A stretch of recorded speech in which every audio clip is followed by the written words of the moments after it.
Sir DD விதிநகரன் ஒரு விஷயம் சொல்றாரு. இப்போ ரீசெண்டா பிரஸ் மீட் கொடுறாரு. எடப்பாடி பழனிசாமியை வீழ்த்தும் அணியில் அவருடைய கட்சி இடம்பெறும், அம்மா மக்கள் முன்னேற்ற கழகம். எப்படி பாக்குறீங்க? அவர் எந்திரிச்சு இருந்தாலும் உழுவுறதுக்கு ஏற்கனவே 10 தொல்லி பழனிசாமி கடைசி 3 தேர்தலில் புறக்கணிக்கிறேன்னு சொல்லி ஓடி போன பழனிசாமின்னு பேர் வாங்கினார். அவர் இன்னும் என்னத்தை போட்டு வீழ்த்த போறாரு இவரு? அவர் எந்திரிச்சா இருந்தாலும் வீழ்த்துறதுக்கு அவர் தான் படுத்து கிடக்குறாரு. யார் கால் கிடைக்குன்னு படுத்து கிடக்குறாரு. அவரை போய் வீழ்த்துறேன்னாக்கா அர்த்தம் இல்லை. தமாஷா இருக்குது. இவரு அடுத்த காமெடியன் ரைட்டர் நிக்கிறவனை தாங்க வீழ்த்த முடியும். உளுந்தே கிடக்குறவன் எப்படிங்க வீழ்த்த முடியும்? தினகரன் பேசாத வேற ஏதாவது பேசணும். முதல்ல பழனிசாமி நிக்க சொல்லுங்க, அப்புறம் தான் இவர் வீழ்த்த முடியும். உளுந்தே கிடக்குறவன் என்ன பண்ண முடியும்? எதுக்கு தினகரன் இப்படி இறங்கிட்டாருன்னு நினைக்கிறீங்க சார்? எடப்பாடி கூட செல்வாக்கா வாழ்ந்துட்டாங்க, எல்லாம் போச்சுன்னும் போது வரக்கூடிய டிப்ரெஷன், மன அழுத்தம், வேற என்ன பண்ண முடியும்? எடப்பாடி அனுசரிச்சு போயிருக்கணும்ல. எடப்பாடி பழனிசாமி எடப்பாடி தான் யாரையும் சேர்த்த மாட்டேங்கிறாரு. அவருக்கு அமித்ஷா அனுமதி கொடுக்கலன்னா அவர் எப்படி சேர்த்துவாரு? இப்ப கூட என்ன பண்ணிருக்காரு, பழனிசாமி சரியா வராது போட்டிருக்கு, அப்புறம் செங்கோட்டையனை தூண்டி விட்டாங்க. செங்கோட்டையன் வேகமா வந்தாரு. அப்பயே நாங்களாம் சொன்னோம், அமித்ஷாவுடைய உருவாக்கம் தான் அவர் அப்படின்னா. ஒரு மாசம் கூட காத்து இருக்கு. அவரு செங்கோட்டை நேரா போயிட்டாரு அமித்ஷா கிட்ட. என்னக்கா நல்லா பண்ணனுங்களா? கமல் கேட்பாரு, காதலா படுத்துற, நல்லா நடிச்சனுங்களா, நல்லா பண்ணனுங்களா அப்படின்னு போயிட்டாரு. செங்கோட்டை கதை முடிஞ்சு போச்சு. ஆக அவங்க வேற கட்சியா இருந்தா தானே என்ன, இவங்க எல்லாத்துக்கும் தலைவர் அமித்ஷாங்க. இவ்வளவு நாடகத்தையும் நடத்துறது, திரைக்கதை, வசனம், டைரக்ஷன் எல்லாமே அமித்ஷா தான். இவரெல்லாம் நடிகர்கள், அதுல நடிகர்கள் அவ்வளவுதான். ஒவ்வொரு சீனுக்கு ஒரு இப்போ வந்து விஜய் நடிக்கிற சீன் நல்லா போயிட்டு இருக்குது, நல்லா போயிட்டு இருக்கு, அவ்வளவுதான். வேற ஆள் கிடைச்ச, வேற ஒரு நடிகர் கிடைச்சாக்கா அதை வச்சு அடுத்த சீனுக்கு போவார். எடப்பாடி பழனிசாமிக்கு அந்த அளவுக்கு தைரியம், டிடி விடலனாலும் ஓபிஎஸ் இல்லைனாலும் நம்ம இன்னும் ஜெயிச்சிடலாம், அந்த அளவுக்கு பெரிய தலைவர் அவர். அமித்ஷா சொல்றது அவர் சொல்றாருங்க. அவர் என்னத்தை கிட்டாரு, அவருக்கு என்ன தெரியும்? ஏங்க சொந்த கட்சியில கூட்டத்தை நடத்துறாங்க, அதுல தாவேக்கா கொடிய பிடிச்சிட்டு நிக்கிறான். எங்கள் கட்சியில் ஒரு தாவேக்கா தொண்டர்கள் இருக்கிறார்கள் சொல்லி தான் தொண்டர் முன்னாடியே பேசுறாரு. இதை விட ஒரு மானங்கட்ட பொழப்பு எந்த தலைவனா பண்ணுவாங்க? அதான் தினகரன் சொன்னாரு, மானங்கட்ட பொழப்பியா அப்படின்னாரு. இப்படி ஒரு கேவலமான பொழப்பு பொழைக்கிறதுக்கு நீ பேசாம இருக்கலாம். ஒரு பதவியை, ஒரு மனுஷனை என்னென்னலாம் பண்ணுங்கிறதுக்கு உதாரணமே பழனிசாமி ஆயிட்டார். எதை வேணாலும் ஏத்துக்கிறாரு. டிடி விதிநகரன் வெளியில வந்துட்டாரு, ஓபிஎஸும் வெளில வந்துட்டாரு. தனிப்பட்ட முறையில எடப்பாடி பழனிசாமி தலைமையிலான அதிமுகவா நின்னா ஓட்டு அதிமுக தொண்டர்கள் ஓட்டு விழுமா? தனிப்பட்ட முறையில் நிக்க மாட்டாங்க, எல்லாத்தையும் ஒன்னா சேர்த்து தான் நிக்க வைப்பாரு. அமித்ஷா அப்படித்தான் நிக்க வைப்பாரு. இல்ல, இவர் ஒத்துக்க மாட்டாரு. இவர் ஒத்துக்கலன்னா என்ன பண்ண? அதெல்லாம் சும்மா சொல்றது டைலாக் பேசிக்கிட்டு இருக்காரு. அப்பதானே செய்தியில பேர் வரும். இன்னொரு பழனிசாமி யாரு கவனிப்பா?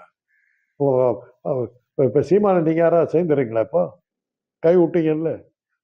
ராம்தாஸ் யாரா பாக்குறீங்களா? நீங்க கை விட்டீங்கல்ல.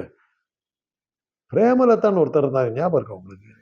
யாரு சொல்லுங்க பார்க்கலாம். தேமுதிக பொதுச் செயலாளர். ஐயோ பரவாயில்ல, இன்னும் ஞாபகம் வச்சிருக்கீங்க, வாழ்த்துக்கள். இவ்வளவு ஞாபக சக்தி உங்களுக்கு பிரமாதமா இருக்கு. எல்லாம் எங்கீங்க? என்ன பிரேமலதா சமீப காலமா ஒண்ணுமே செய்யல, செய்திகள் இல்ல. அன்புமணியும் ராமதாஸ் அடிச்சுக்கிட்டாங்க, அந்த பெரிய செய்திகளா வந்துருந்து. விஜய் இதுக்கு பிரகாரம் அவரை தூக்கி போட்டாச்சு, கதை கந்தலாய் போச்சு, காலி. இன்னைக்கு அதனாலதான் விஜய் பாஜகங்கிற ஒரு நாடக கம்பெனி நடத்துற இதுல வந்து இப்போ விஜய் நடிக்கிற சீன் போடிட்டு இவங்கன்னா இவங்களுக்கு சீன் கிடைக்கும் போது தான் வரணும், இல்லாட்டி அவங்க ரோல் முடிஞ்சு போச்சோ என்னமோ தெரியாது. அவங்க பாத்திரம் அந்த ரோல் அதை அவங்க காட்சியெல்லாம் முடிஞ்சு போச்சோ என்னமோ தெரியாது. இதுக்கு அடுத்து அப்படி யாராவது புதுசா வந்தாங்கன்னா அவங்கள வச்சுட்டு நடத்துவீங்க. நீங்களும் அதை சீமானை கைவிட்ட மாதிரி, பிரமணத்தாவை கைவிட்ட மாதிரி, ராமதாஸை கைவிட்ட மாதிரி விஜயும் கை விட்டுட்டு அடுத்த ஆளுக்கு போயிடுவீங்க. இப்ப எனக்கே மரியாதை இருக்குது. ஏதோ ஒரு கூட்டம் ஏதோ கேட்குது, இவங்களெல்லாம் ஏத்து பார்த்தோன்னா என் சீன் ஓடிட்டு இருக்குது. அதனாலதானே நீங்க என்ன சொன்னாலும் நான் தனி ஆபீஸ் ஏத்து போடாம உட்காந்து காரணம் உங்களை நம்பி நான் இருந்தானே கதை என்ன ஆகுன்னு எங்களுக்கு தெரியும். இந்த பாப்புலாரிட்டி எல்லாம் வந்து காதவழி காணாது. எங்க காந்தியவே வந்து காந்தியை கொண்டவனுக்கு விழா எடுக்கிற ஊருங்க இது. அப்புறம் என்ன, நான்லாம் என்ன அல்பம் கண்ணு ஒரு கொசுவோட கேவலமானவன். காந்திக்கு அந்த கத்தின்னா நாங்கெல்லாம் எங்க வரோம்? ம். அதே தான் விஜய்க்குன்னு சொல்றேன். ம். இதுல இன்னொரு விஷயம் ஆர்பி உதயகுமார் சொல்றாரு, ஆந்திராவுல எப்படி பவன் கல்யாணம் அது மாதிரி அதிமுக கூட்டணிக்கு வந்து விஜய் ஆயிடணும் அப்படின்றாரு. கெஞ்சறாங்க. திருவோட ஏந்தி பிச்சைக்காரர் உட்காந்துருக்காங்க வரிசையா. ம். விஜய் தட்டுல 2-3 காசு உளுந்துருக்குது. இவங்க தட்டுல ஒண்ணுமே இல்லை. ஒரு காசு கொஞ்சம் கூட என் தட்டி ஒரு காசு போடுன்னு கேட்டுக்கிட்டு இருக்காங்க. பிச்சை எடுக்கிறாங்க. செல்லூர் ராஜ் சொல்றாரு, நாங்கெல்லாம் என்னைக்கு தன்மானத்தை இழந்து யார்ட்டையும் கூட்டணிக்கு நின்னது இல்ல, அப்பெல்லாம் யார்ட்டையும் போய் கூட்டணிக்கு நிக்க மாட்டோம். அப்ப இந்த தாவேக்கா கொடி உங்க கூட்டத்துல பறந்துச்சே, அத பழனிசாமி மேல ஏதாவது ஆக்ஷன் எடுத்தியா நீ? அவங்களா வந்ததா சொல்றாங்க. அது அடிச்சு துரத்த வேணாம். என் கட்சி கூட்டத்துல உங்க கொடி எப்படிடா பிடிக்கிறேன்னு துரத்த வேணாம். உண்மையான தோன்றா தான் துரத்தி இருப்பான். காசு கொடுத்து கூட்டு வந்த கூட்டம் சொல்லல, பேசாம இருந்துகிட்டு இருந்துட்டான். அவ்வளவுதான்.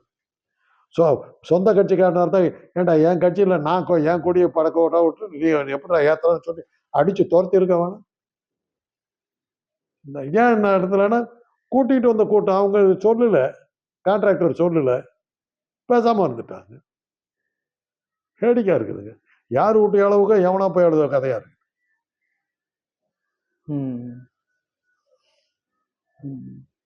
எடப்பாடி பழனிசாமி அவர்கள் அடுத்த கட்ட தேர்தலை நோக்கி ஆயத்தமாயிட்டாரு. மறுபடியும் அந்த மெகா கூட்டணி, வலுவான கூட்டணி அப்படின்றாரு. எப்படி கட்டமைப்பாருன்னு நினைக்கிறீங்க? பாஜக சொல்றத அவங்க கேட்பாங்க. ஏற்கனவே அந்த கூட்டணி இருக்குது. கூட்டணி கிடையாதுங்க. அந்த கட்சி பூராமே பாஜகவினுடைய இதுதான். தாவேகா, பழனிசாமி அதிமுக, தினகரன் இது, அப்புறம் செங்கோட்டை குரூப்பு, அப்புறம் இவங்க எல்லாம் ஒரே கட்சி தான். பாட்டாளி மக்கள் கட்சி, இவங்க எல்லாம் ஒரே கட்சி தான். ஒரே குரூப் தான். நான் என்டிஏ கூட்டணின்னாருங்க அமித்ஷா. அந்த கூட்டணியில யாருங்க உறுப்பினர் சொல்லுங்க பார்க்கலாம்.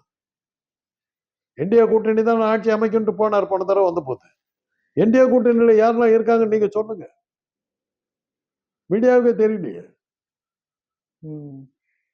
கூட்டணி சொல்றதுல ஏற்கனவே முதல்ல இருந்து இருக்கிற அதே கூட்டத்தை தான் வச்சுக்கிட்டு அவர் பேசிக்கிட்டு இருக்காரு. அவங்களுடைய புது கூட்டணியில் அவங்களுடைய ஒரே நிரந்தர கூட்டணி என்டிஏவுக்கு தேர்தல் ஆணையம். அவங்களுடைய மகத்தான சக்தி வாய்ந்த ஒரு கூட்டணி வந்து தேர்தல் ஆணையம். ஞானேஷ்குமார் இருக்கிறவர்களும் யாம இருக்க பயமேன் அப்படின்னு தான் அவங்க போயிட்டு இருக்காங்க. அந்த நம்பிக்கையில தாங்க அவங்க எலெக்ஷன்ல நிக்கிறாங்க.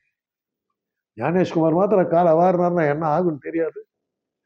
தேர்தல் முடிவுகளை பத்தி இப்ப ஒன்றும் பேசவே வேண்டியதில்லை. மக்கள் காஷ்மீர்ல இருந்து கன்னியாகுமரி வரையிலும் மக்கள் தேர்தலில் பாஜக சேர்ந்த கூட்டணிகள் ஒரு சீட்டை கூட ஜெயிக்க மாட்டாங்க. தேர்தல் நேர்மையா நடத்த ஒரு சீட்டை கூட ஜெயிக்க மாட்டாங்க. சேலஞ்ச் பண்றாங்க. தேர்தல் நேர்மையா நடத்த. அதனாலதான் ஓட்டு போடுறதுக்கு நீங்களும் நாளைக்கு வர்ற வாக்காளர் பட்டியலே கை வச்சுட்டாங்க. தமிழ்நாட்டுல நேர்மையா தானே சார் நடந்தது. அப்படி சொன்ன அதனால தானே வந்து இப்ப என்ன சொல்றது, தேர்தல் ஆணையம் நேர்மையா நடந்தது வந்துட்டீங்க இல்லையா? அந்த பாயிண்ட்டுக்கு தானே தமிழ்நாட்டை ஜெயிக்க வச்சாங்க. உங்க மாதிரி வக்காலத்து வாங்குறதுக்கு ஒரு கூட்டம் இருக்குதுல்ல. தமிழ்நாட்டு எப்படி ஜெயிச்சது, எப்படி ஜெயிச்சது, அப்படி கேட்டு அது மாதிரி கேட்கணுங்கிறதுக்காக தான் சின்ன பிள்ளை விளையாட்டு விளையாடுறீங்க. அதை வச்சுதான் தேர்தல் ஆணையத்தை நியாயப்படுத்துறதுக்கு இவ்வளவு டிராமாவும் எதுக்குங்க அவங்க பண்றாங்க?